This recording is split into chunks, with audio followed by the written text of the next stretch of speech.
ziri ene waffe oziraba muganda wange ekiri Buganda wange simanyi nakumanya Buganda wange obakuvaaleyo simanyi nakumanya kubanga nze ndabira ddala nga ebintu Mungu atusaasire tebirina gye bitutwala sooka ninsaba pulezidenti waffe Museveni ayetegereze nnyo abantu baabo buli omu amulaba engeri gy'alimu ate obudde bwe tugendamu bwakalulu sooka buli omu amwetegerezza muganda wayo naye webali kuweereza bulungi muve muwulidde awo abudwakimutulita yesi namuwulira na buli muntu yenna guliko mwageza birungi byereere kale munange mutyaba Elias Mabanda mutamala akuuma atakuumira mpeera amina ya rabbi kakati no mutyaba Elias watu munange wategeza abe Butambala Mabanda bonna bandabira abe wetyaba basaidiza mpigi Gomba yonna mayoba ebyalo byawukana waliwo wosoka notuke Gombe nomala teno lyoko oyingira Gomba wa Bobi Wine gye bamuzaale eyo mpola kakati no muzikirize mpola mu ngeri emu oba endala nkole bwenti weyongera okumanya mu program entanda ku makya akutuusibwako Queen's Park Schools esisa Ngongolo ku luguudo lw'Entebbe essomero ery'Ekyasa erisomesa abaana okuva ku nasale paka P4 ab'ekisulo n'abaveeka ng'okuwandiika abaana kugenda mu maaso bakubire ku 075 177 235 ali ku Pal FM munanga ali kukula lyo omuntu wa bulijjo we bali kubeerayo YouTube twatumbudde dda nancha topista angamba munange bali kuweereza nze Abubakari Serwanga kwendi ntumbudde wane emitiyana ku kyalo bamunandika kwendi na Swift Kiyimba nsaba wakitiibwa Allah abatukuumire amina n'abala munange muli bangi nnyo mu mbeera yonna kutegeeze nti tuli live ku YouTube genda bugwenzi mu simu yo YouTube channel teekamu Pal FM News tuba live mu mbeera yonna wotuukayo likinga osharinge era munange okomentinge buli kimu kijja kubeera nga kyekola kyokka kakati nali ku Pal FM ali kukula lyo omuntu wa bulijjo mu Uganda obitegedde ebyo mu Uganda ampuliza obitegedde nsonga yabadde ya SEC era nga bikyagenda ddala mu maaso Anita Among yalondeddwa nga omunene namba 2 mu NRM kati ye abasinga bamuyita nti ova ku mukulu ate olaba Anita Among omanya nti ensonga zo zatuuse dda ew'omukulu ew'omunene General Kaguta Museveni era naye yabaddewo munnange nga balonda mu mbeera yonna kati byondowooza obitegedde ekiri munnange munda mu ggwanga erya Sudan abasajja baddagalo abasajja munnange abaddagalo aba Rapid Support Force n'aba General Burhan enteesaganya zitandika mpola okulaba nti munnange baddamu kibayita negotiations babeeko ensonga ze bakkaanyako entalo munnange zigwe munda mu ggwanga erya Sudan wabula eno waliyo civil wars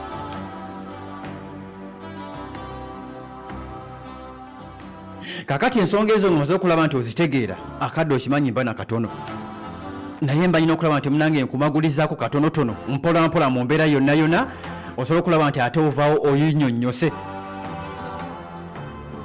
ntandikidde mu Venezuela nakusobola okulaba nti munnange nkuwa update mu mbeera yonna mu Venezuela abasajja bakyakalambidde mu ggwanga erya Venezuela Nicolas Maduro wakati nga akyakalambidde America kyereeta omusajja naye kyaleeta Nicolas Maduro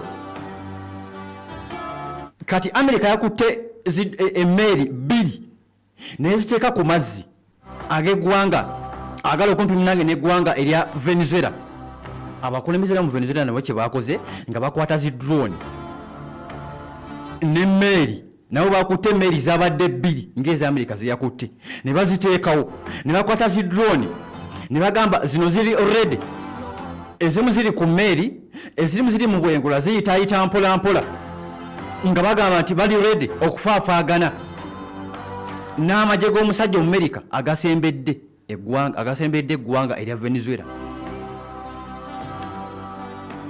bagamba tuli beteefuteefu okulwanagana nammwe, tuli beteefuteefu okubafufuggaza, tuli beteefuteefu okubazzaayo. Kasita mukola ensobi ne mulwana, kasita mukola ensobi ne mutulumba ne mutukuba, naffe tugenda kubakuba mullo.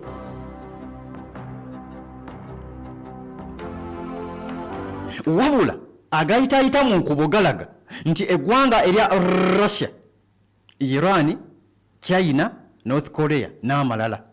Kati wano gennyinako genfunyeeko galaga ggwanga erya Russia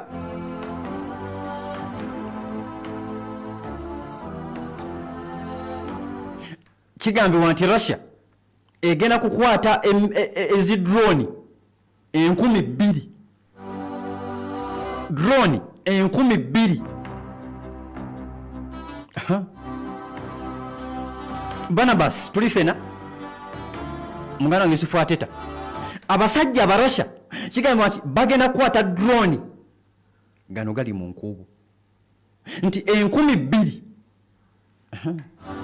azikwate zigende munda mu ggwanga erya Venezuela. Wabula si teba Russia yekka nti bakwata Russia omunene gwe bayitiramu nti sindika, ne bazisindikira nga Russia yesindise, America weebezaayo ebigambo ezzaayo mpolampola ezzaayo yeegendereza kubanga abaddiza munene. Kasita babiwa eggwanga erya Kenya nti Kenya eggwanga erya Venezuela bajja kulumbirawo omusajja ow'e Kenya. Kati babiwoona omunene tekitegeeza nti Russia yekka yakutte zi drone oba ebyokulwanyisa.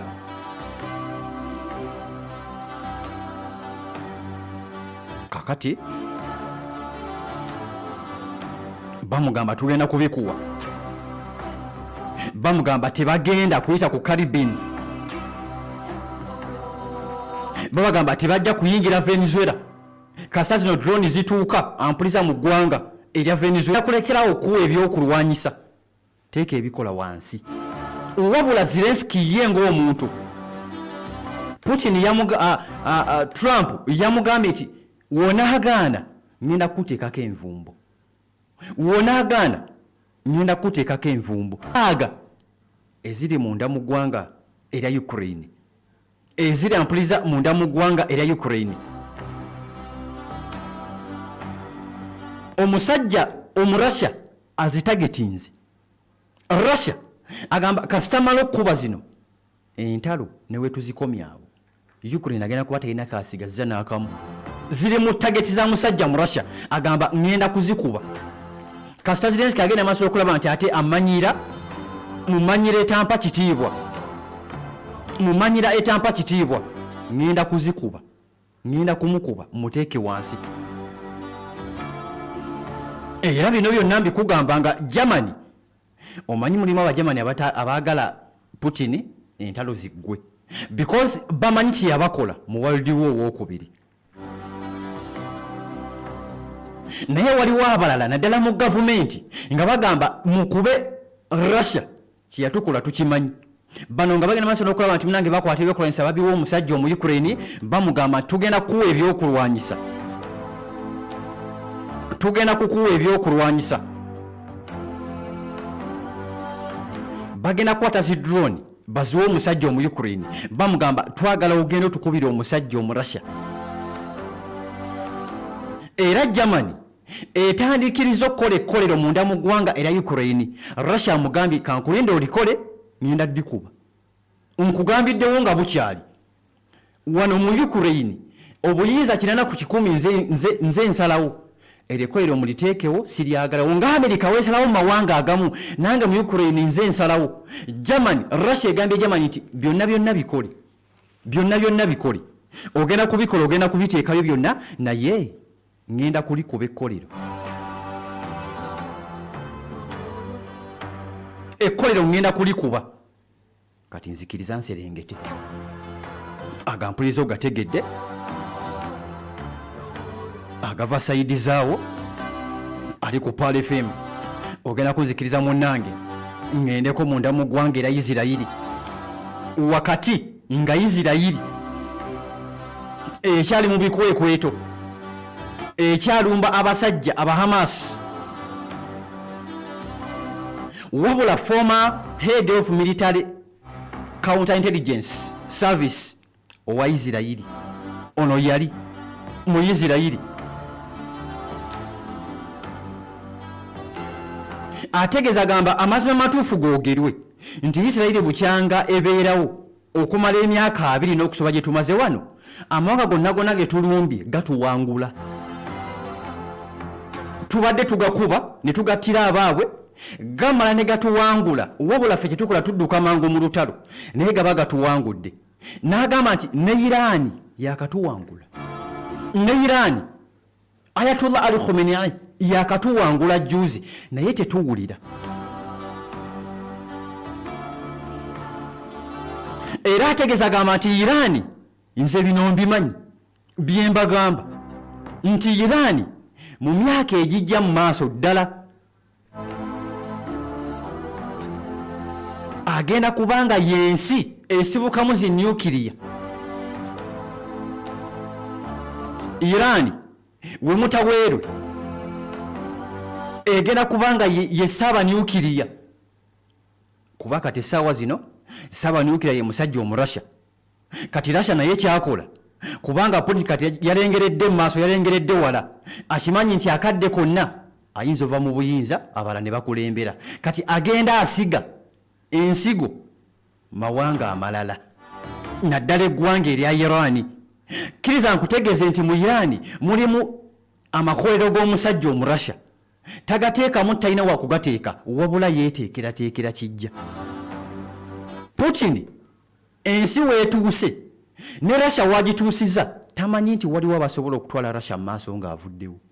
Ye agamba alabamu obutali bumativu era agamba nti balengera abatunulidde entebe ye bandibanga balimu Olumerika kati naye kyakoze okwagala eggwanga lye atandise okuteeka mu mawanga ag'enjawulo ebyokulwanyisa era bino byonna mbikugamba ali ku Pal FM ng'omusajja ensimbi uranium amukwata amutwala munda mu ggwanga erya Iraani.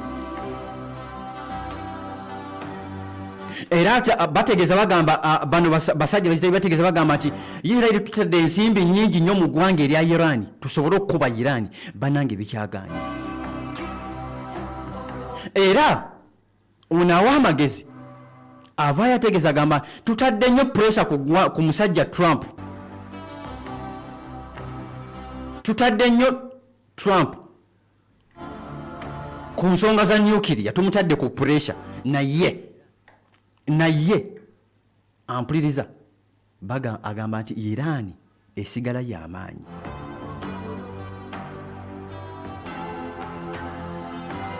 Ategeza agamba nti Iraani esigala y'amaanyi tetujja kugisobola ge mazima amatuufu.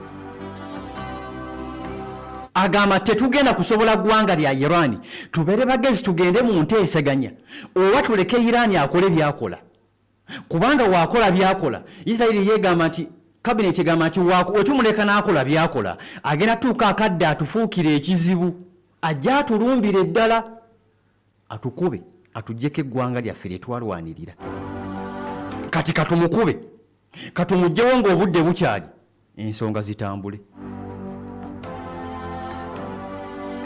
kubanga Ayatollah Ali Khamenei buli olukya akubya banneyiba omutima. Bano balina tekinologiya omuzito ow'amaanyi balina tekinologiya ow'amaanyi omuzito gwe bateeseteeseewo era Iraani nti wetugiwaayo ebbanga eriwerako mwaka gumu 2 ogenda kwekanga nga Iraani tekyasindika n'abasirikale kugenda kulwana wangi. Iraani bali mu kukola tekinologiya gye bafunye mu lutalo lwe balwanyidde ennaku 12 n'eggwanga erya Isirayiri. Bano bafunye ekyokuyiga bagamba obunafu buliriddawa kubanga remember Iraani yalumbibwa nga bali mu holiday nga kaseera ka kiwummulo. Isirayiri nekozesa chance yo nerumba eggwanga erya Iraani kati Iraani bali awo bagamba baatulumba tuliriddawa tuli mu holiday tetuwumule holiday olwokubanga Isirayiri etadde ku bukeke tulina okugenda mu holiday ate Iraani kyannono kyankola nti mwenna mulina okugenda mu holiday n'omusirikale ku luguudo kizibu nnyo okumusangako babeera mu holiday. Kati bali mu kukola tekinologiya nga ne babeera bali mu holiday ebyuma bisigala biri active. Bungereza baagala kulumba ggwanga lya Iraani bano Putin yabanogera eddagala era baasirika okujjako Germany kati gwenda bajjayo omutwe w'omusajja Putin mu Russia. Putin kye yakola yakwata mizinga ejja nuclear n'agibatunuzaamu ne bagamba kati mmwe mugeze mu nnumbe, nze sifaayo gye mu nnumbye kuba nja kubizzaawo, wabula ngenda kubakubira ebibuga byammwe, nja kukuba London ngiteeke ku ttaka, nja kukuba London ngiteeke ku ttaka, nja kukuba Berlin ngiteeke ku ttaka. Temukola era temukola ensobi ne mu nnumba ne muyambako abaserikale be mwateeka mu NATO. Muleke bembanzita tukomaawo biggweeraawo kubanga nja kubalumbamba kube ono yali bataddeko n'akanyaga nga bongeddeko n'akasitonti entalo kasitaziggwa nzija kati yabizikiza nabo baasala omuliro naye manya nti omusajja kasita entalo zinaggwa Amerika tajja kunnyambako. Kati Iran yakitegedde nti Bufaransa, Germany, Bungereza n'abalala beeyunze ku Israel ne Amerika bajje bannumbe bankube. Kati agamba nange mbalindiridde nga mwana, nange mbalinze mukole bye mukola byonna, naye nange mbaliza okulaba nti munange mbeŋŋanga. Wano waliwo politics atambula ayitaayita. Omusajja we Saudi yafunye message eva wa musajja Vladimir Putin, president wa ggwanga lya.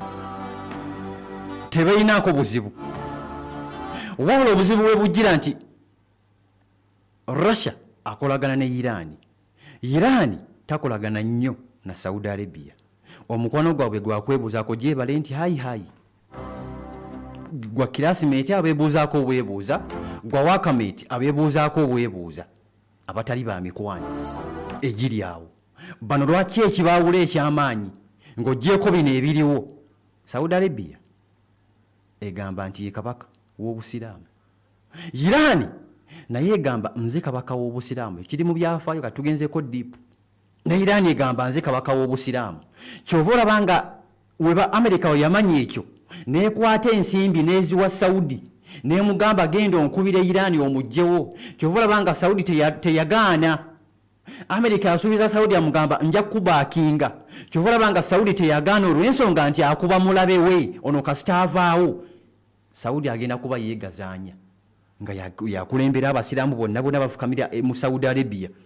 Kati ayina obuzibu bw'omusajja omu Iran. Saudi kyayina ne Iran akirina. Saudi afulumya Quran ne Iran efulumya Quran. Saudi eyisa fatwa ne Iran eyisa fatwa. Era abawulira mu Iran bagiwuliriramu kubanga mu Iran basibuka n'abasuufi gye bali bangi. Oba tuli fenna ne muno mu Uganda abasuufi mwe bali, kitegeeza nti bawulira nnyo eggwanga erya Iran. Okategedde? Kati bano enkolagana yaabwe eryawo bwetyo ebbaluwa yavudde mu Russia egenda munda mu ggwanga erya Saudi Arabia. Ebyavuddemu nagezezzaako ekiro kiramba. Lazima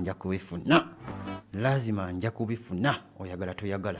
Akadde wakati nga kantwala Abahamas bafulumiza akatambi akalaga ennumba ze balumbye ku magye g'eggwanga era Isirayiri.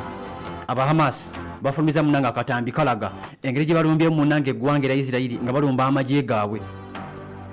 Bagamba ekituufu tubakubye. Lwakuba tebaagala kubagamba naye nga tubakubye. Baresistinga bagamba tetugenda kukkiriza mulabe waffe kutulumba kutukuba kutujjako ttaka lyaffe nga tulaba. At least kitufiira wano. Omuntu afiiridde eddiini ye, omuntu afiiridde emaali ye, fahuwa shahidi, agendanga mujulizi maaso ga Mukama Katonda. Abasajja batu bebategeeza bwe bagamba aya bazisoma enkya neggulo bagamba nti mufiire eddiini lyammwe kiri munda mu ggwanga lya Palestine. Abatambudde nange gye tutandikidde yonna kuva ku ssaawa zibadde 11 mpola mu mbeera yonna kyemukoze munnange kyakabi nnyo. Muganda wange Yusufu Ateta ali ku YouTube, Wakajala Kasim oli ku YouTube, Chiwa Khalid agamba Team Resistance of Evil Russia, Hassani Tushabe agamba Team Iran and Russia live from Republic of Mukono. Barnabas, I've arrived, my boss okay, good morning.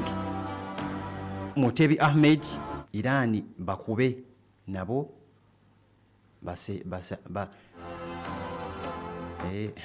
Luganda lunemyolo. Nasif Kiyimba message etuuse Kwendi Sebo watching from Qatar, Doha.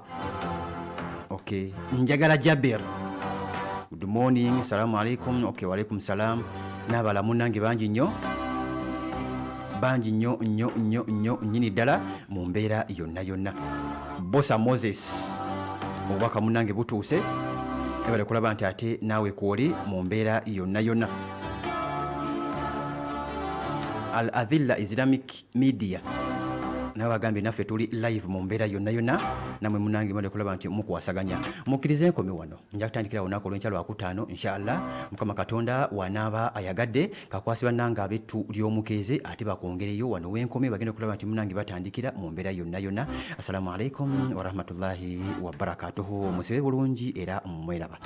Ku nnusu 2025 omusomo gaggadde okukyusa obulamu bwo ku sayidi y'ebyenfuna n'enzirukanya ya bizinesi ogukutegekebwa rediyo y'enganzi 17 Pearl of Africa Radio.